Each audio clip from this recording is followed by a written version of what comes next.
বাইলা মাছ কিন্তু খুব বেশি মজার একটা মাছ। আজকে রান্না করব বাইলা মাছ ভুনা। আজকে রান্না করবে আম্মু।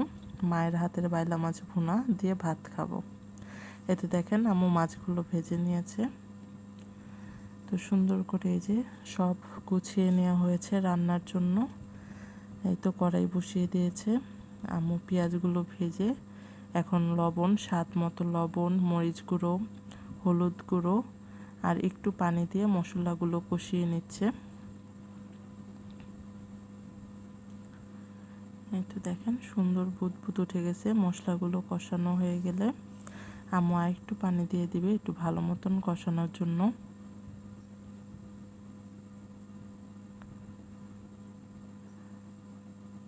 তারপরে এই তো দেখেন মাছগুলো দিয়ে দিবে আম্মু এখন।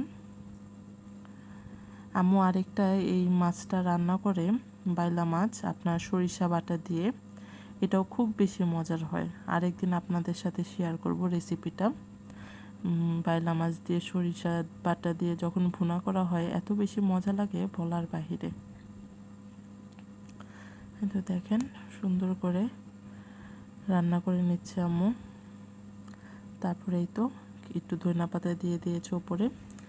আর একটু ঝোলটা টেনে আসলে তারপরে নামিয়ে ফেলবে। তো আমরা আর কিছুক্ষণ এই যে দেখেন আম্মু সুন্দর করে নেড়ে দিচ্ছে। তারপরেই তো পানিটা ঝোলটা কষিয়ে আসলে তারপর হচ্ছে মাছটা নামিয়ে নেবে আম্মু। একদম ভুনা ভুনা করবে।